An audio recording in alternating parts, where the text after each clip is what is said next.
Good afternoon, everybody. Welcome to another episode of Talk More. I'm your host, Matt Morrison. Joined with me today is Coach David DeJoy, the Brookfield girls softball coach. Coach, how you doing today? I'm doing good, Matt. How about Yeah, yourself? pretty good, pretty good. Coach, before we get started here, a couple things I like to get to. I just recently acquired my first sponsorship for my show, and it's family tree trimming. The little logos up there in the corner, top right corner. Their phone number is there. Pretty good people. I've known them for just about a year now, and they just got their business underway. So just giving them a little bit of a hand. Their phone number's right there. They've had a couple jobs already, so they're in the Brookfield area. So especially people in the Brookfield area, definitely give them a call. They can come out and trim some trees. But I want to thank them for coming on and helping me out, and I'm going to help them out as well. But look forward to doing that. So, but next little business. I'm not really a pro show. I don't talk a lot of pro sports. It's a local show, but I just had to bring this up. Baker Mayfield, formerly a Browns quarterback, just signed a deal today with the Tampa Bay Buccaneers, and I just wanted to say that to all the Browns fans watching this show because I know we're in Ohio. Coach, do you like the Browns? I'm a Steelers fan. Oh, sweet. Me too. So, so it doesn't really matter to us. We just like to, rub it in their faces a little bit. I know they're happy they got rid of them, but I think it was the wrong move. But Well, just be aware that when you have Coach Clark on next, he is definitely a Cleveland fan. oh yeah, yep. Tread lightly there. Yes, I will. But yes, Randy Clark will be coming on after you. First season for him for baseball, so that'll be interesting. But let's get to you. So you didn't have a lot of people graduate last year. Just the one big one was Anna Riker. And, you got, how many did you say before the show? 9 returning seniors? 9 seniors and 8 returning starters. So that's you got your haul back, trying to make that run to that district championship game. A game you got to last year, just came up a little short in that game, a loss to Matthews. So what are you going to do just to jump back to that position? Well, it'll be a little bit different this year. Yes, They yes. did move us up to Division III for the competitive balance, and so if we're able to make it to that district round, we would be facing a whole new set of teams and schools in that round. So, but to get over that hump, it's going to be a challenge and a journey. But we're working hard. The girls are definitely preparing themselves, and trying to put the things that happened last year behind us, learn from the things we can learn from, and be a little bit mentally tougher to get ourselves over, that next step. Yes, most definitely. And I'm taking a look at your schedule right now. And, you got teams on there like, Liberty and PV. And, those are some teams that can come out and play. I know Crestview's on there as well. So just to jump up, I see Mineral Ridge on there as well. So, and Springfield. So that's going to be, a little bit of a taller task, jumping up, moving up to a different division. And, I've had coaches on here before where they were in a previous division last year and they've jumped to this new division and actually done pretty well. So maybe it's a better change for you guys. Do you feel like that? Like they're going to get, like you got a competitive group of girls. I've seen them play. I've seen how, your pitchers are and pretty much everybody else. So are they definitely up for that challenge? I think so. I mean, our league games aren't going to change. We're still going to play Champion and Crestview and Garfield and Falls and LeBray, and you mentioned Liberty and a few others. We'll still have those games. So that on that regard, it won't change. Our non-league, we did schedule Boardman, we scheduled Poland, we scheduled PV, like you mentioned, to challenge ourselves and try to play some better teams with quality pitching and quality bats to hopefully prepare ourselves for that run when we make it to the playoffs. Yes. So next question here for you. Like you said, you got a lot of the girls coming back for you. Which ones have made kind of a big jump or kind of sitting, or are they all kind of sitting in their own area? Or is there any ones that you've noticed that have jumped off or even have fallen off a little bit? Maybe just because of the rust? It's, we're always evaluating and we break it into like 2-week increments this year. Trying to fit those evaluations in between scrimmages. And I'll just be real honest, it's hard not being outside on a field, and every coach in the area struggles with that. You want to see your full team on an infield and outfield and how they're communicating, how they're backing up, how they're moving, how they're fielding, and kind of work through some of those challenges. You only have so much space indoors, and you're limited to get a complete evaluation in. What I will say is a lot of our girls are multi-sport athletes, so they go from either soccer and volleyball to basketball, then from basketball to either track or to softball, and they're constantly going. And so I can see the growth in each of the girls in different ways from season to season and from year to year, where Mm. they've identified things they want to improve on, and then they put the time in to get better on that. And I can just see an improvement. This first evaluation process just ended for us, and I can see a certain improvement in girls that just knocking the rust off from having this time off, or being in basketball and Mhm. coming to softball. And now moving forward, we have another scrimmage on Saturday, and then gearing up for the season. This is our final evaluation, and we'll just kind of get the girls into spots, and we'll go. Yes, and I've noticed some of your girls like play basketball, like Abby and Sophia.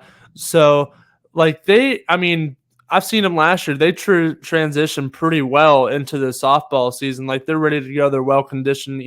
Especially with the way the Brookfield girls basketball team plays. They just run, run, run constantly. I see the way they play. So I mean, they're already in pretty good shape, and all they got to do is just transition into to the softball type of player, because it's kind of hard. Like it's not that hard because it's high school, it's not like a whole career, but it's usually kind of hard for like somebody who's been playing basketball for their whole lives to go and do baseball and then go back and forth. But it's high school, it's a little different, but still uh, it's all about shaking off the rust a little bit. And that's why you have scrimmages. And have you seen anything? Have you had any scrimmages so far, or is this your first We one? did. No, we had one last Thursday night over at YSU. We Okay. actually scrimmaged Matthews and we scrimmaged Grand Valley. So, So how did that work out? well, we lost 1-0 to Matthews, and we beat Grand Valley. I want to say maybe 15-2, but it was kind of a unique situation. Coach Nicola reached out to me and asked if we wanted to come over and scrimmage, and I was like, yeah, of course we'll do that. And it was Mhm. kind of unusual for us to pick up a first scrimmage with a team that knocked us out of the playoffs last year, Yeah. and do that. But it was good to get the girls on a field. It was good, even though it was indoors. It was good to see a little bit of what we can improve on, but some of the things that we did well also.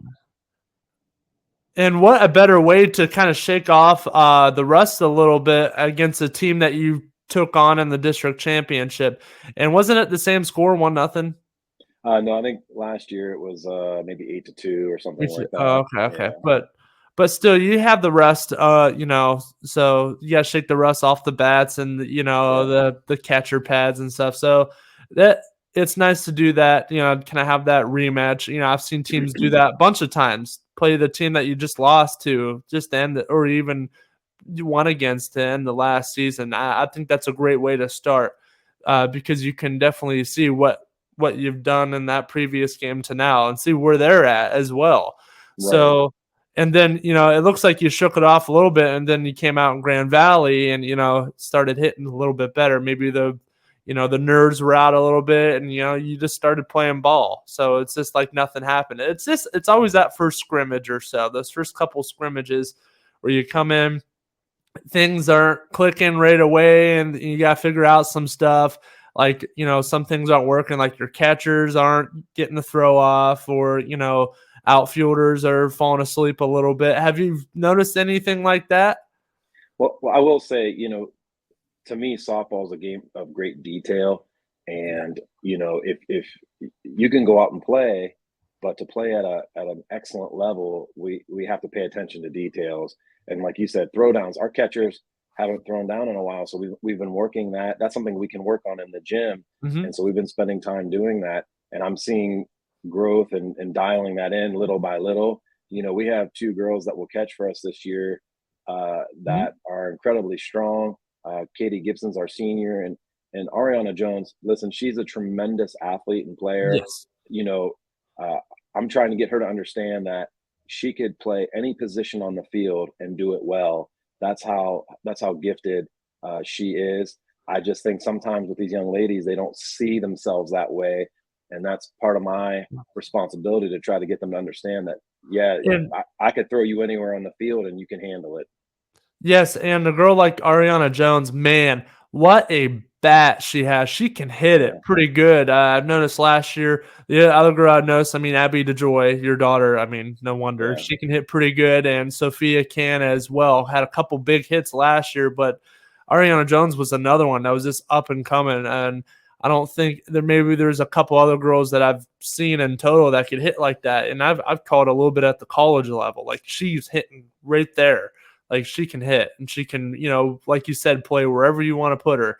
And yeah, that's a great to have a couple players like that. Even just one is fine, but if you have a couple players like that, which I believe you do, you're pretty set wherever. Because if one player, is limited at something and can only play outfield or only do first base, then you can just fill in wherever the other player comes in, and I really see that as a true advantage.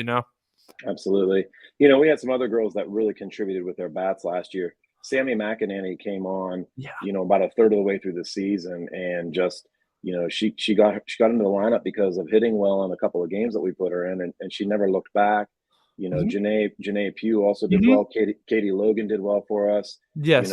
We have a young lady this year named Olivia Horn who's going to pitch with us a little bit and play for us and hit. She has a tremendous bat. She's new to us, but she's mixing in real well, and we're excited to have her. And other girls hit as well, and I think some of the other girls, some of their personal goals are to hit a little better and to Mhm. do a little better than they did last year. And I always like to see that if they can identify that, hey, I didn't necessarily hit as well as I wanted to last season. I want to work on that and improve that. As a coach, you can't ask for anything more than have that attitude and that approach to the game. Yes, most definitely. And when something I've noticed or when Katie Logan really is on her stuff, like she's had a couple injuries here and there. Like I Yeah, remember I think her leg or her knee or something signed under last year, and she came back during basketball season. And a couple games I called, she seemed back to her normal self. So I can't wait to see that on the softball field as well. And she's always reliable. When she's going, she's reliable. She's one of your leaders. She's senior now, isn't she? that's correct. Yeah. So she's definitely matured into the lady she's probably going to be on the softball field. So it's lucky to have her back for you, strong and healthy, right? Absolutely, absolutely. So moving on here to the next question. So we talk about scrimmages and stuff like that. Is there anything like during practice that you really key in on? Like I know you're talking about the catchers and the throw off, but anything else with maybe your pitchers or your outfielders? Sure. I mean, we have our schedule week to week, and that's maybe the challenging part of the frustration. We have Yeah. our rotation. We'll kind of address every aspect of the game throughout a week, and then repeat that week to week. We try to do a little bit of a mix up with the drill, so it doesn't just become too routine.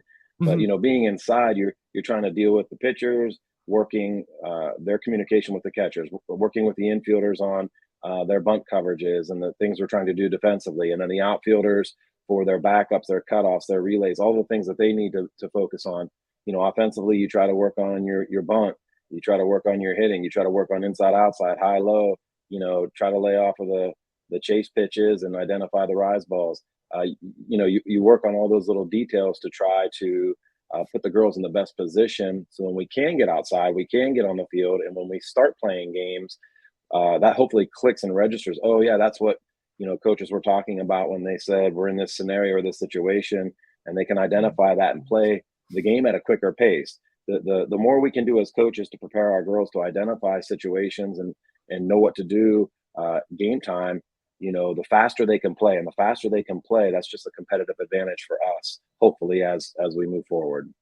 Yes, and talking about speed and the faster you play, have you guys worked on maybe stealing at all?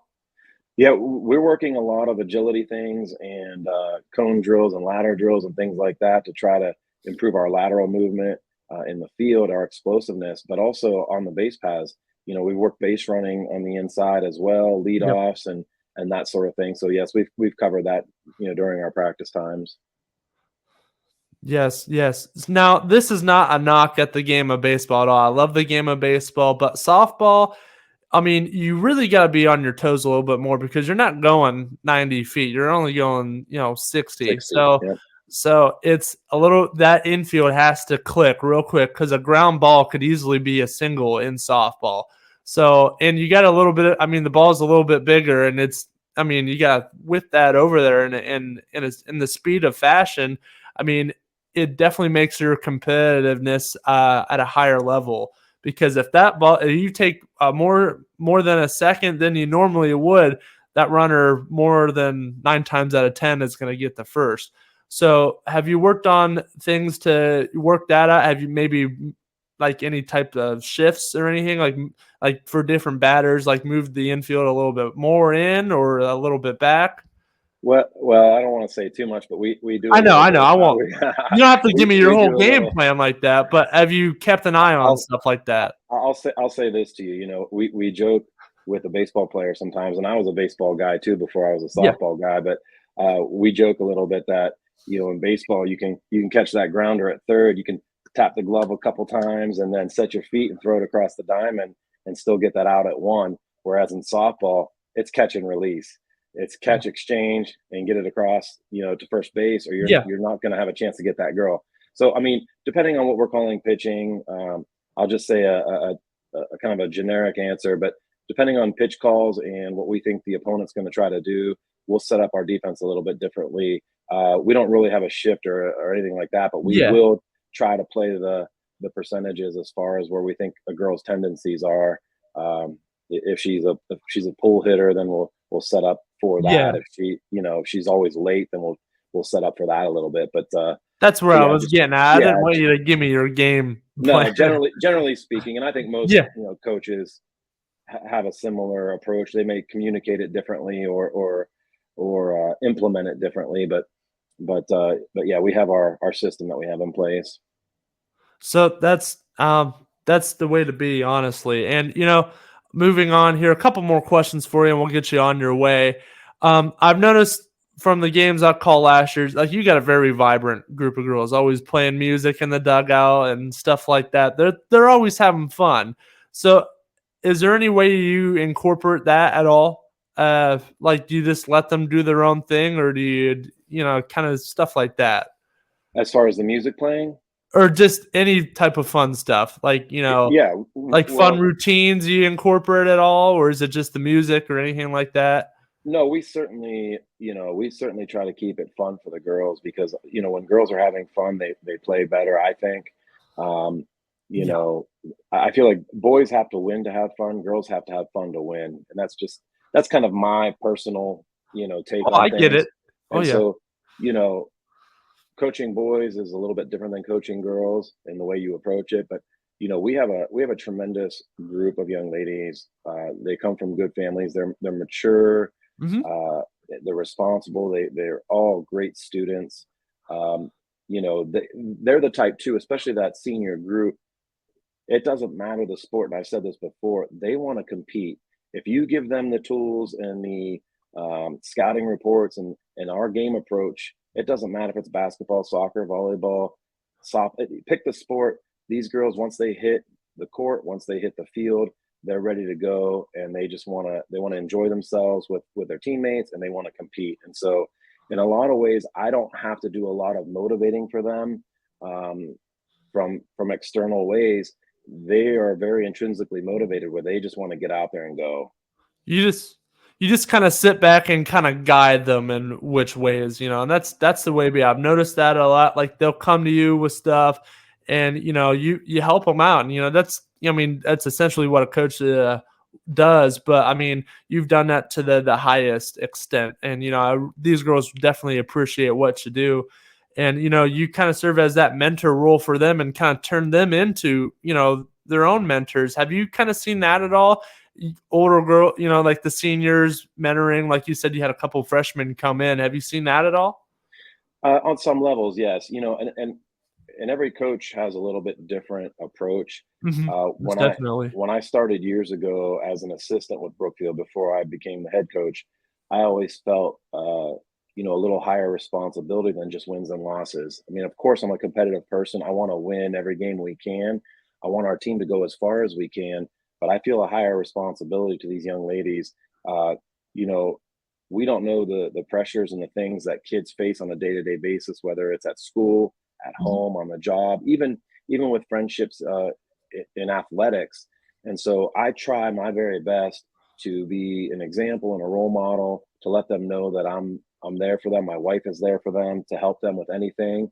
Um, I just feel a responsibility to help them go from young girls into young women, and then hopefully have some sort of impact or influence on their lives where they can, leave Brookfield not just with their education, but with hopefully a positive experience being around the softball team, and take some skills and some hopefully character, integrity, and things like that.